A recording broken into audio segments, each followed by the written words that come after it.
M. Couillard semble avoir la mémoire courte. En campagne électorale, il y a certaines paroles qu'il a prononcées, et même en début de mandat, qui valent la peine de lui être rappelées. Entre autres, pendant la campagne électorale, c'est François Legault qui promenait l'abolition des agences pour réduire le personnel administratif et réinvestir dans la prestation de services. Couillard n'allait pas du tout dans ce sens-là à ce moment-là. Il a même rappelé à François Legault, puis on devrait peut-être lui rappeler à lui aussi, que beaucoup d'employés administratifs donnent aussi des services à la population. Et quant à nous, ce sont l'ensemble des services et des salariés, des emplois administratifs qui donnent des services à la population. Aussi, dans son discours inaugural, Philippe Couillard mentionnait que les efforts devaient conduire à protéger les services publics et qu'on devrait porter une attention particulière aux plus vulnérables de notre société. Est-ce que vous trouvez que c'est ça qui se passe? Non! Non, c'est pas ça qui se passe. Toujours dans son discours inaugural, il disait vouloir rétablir la confiance par le respect et l'écoute. Est-ce que vous vous sentez respecté et écouté?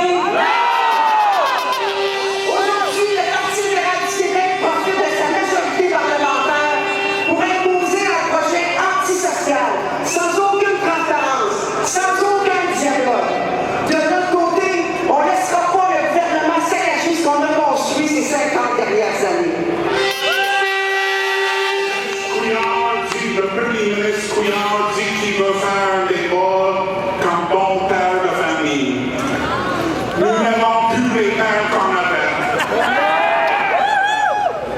Chez nous, on n'a jamais fait de débat de priorité familiale basé sur le budget.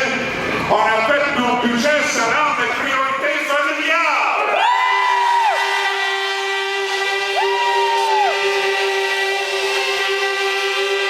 Faisons un vrai débat sur nos besoins et pas un faux débat pour dire qui on peut couper.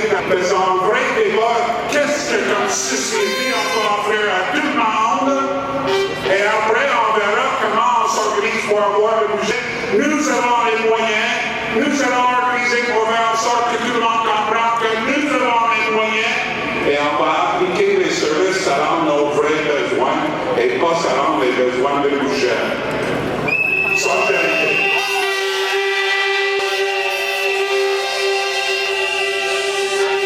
Messieurs Couillard, Coiteux, Barrette, Bolduc, vous avez devant vous ici 400 militantes et militants du réseau de la santé et des services sociaux. À chaque jour, vous nous apportez des mauvaises nouvelles, des compressions qui font mal aux travailleurs et aux travailleuses des réseaux de la santé et des services sociaux et de l'éducation. Mais quand on fait mal aux travailleurs et aux travailleuses de ces réseaux-là, on fait mal aux services à la population parce qu'on coupe les services à la population.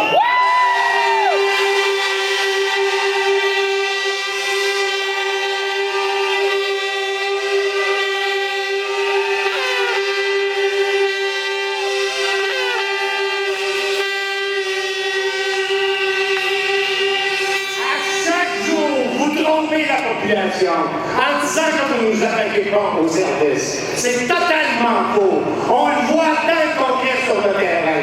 Des millions de coupures partout dans les réseaux. Et c'est annoncé, ça coupe les cours de devoirs des écoles, ça coupe les mères d'imposer, ça attaque qui ça? Les plus vulnérables de la société.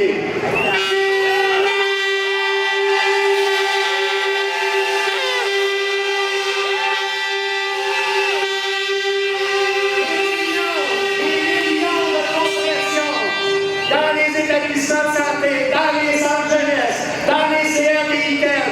Puis là, vous allez retrouver ça, tout dans des structures mammouths, tout sur le chapeau d'un centre hospitalier. On ne laissera pas faire ça. Je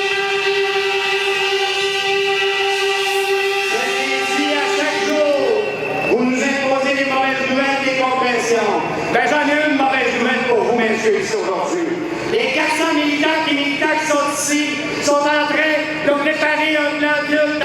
Je veux vous assurer que l'appui indéfectible de la Confédération des syndicats nationaux, la CSN, derrière la lutte, qu'on va mener ensemble, toutes et tous, sur le terrain, contre cette entreprise de démolition du gouvernement libéral pour lequel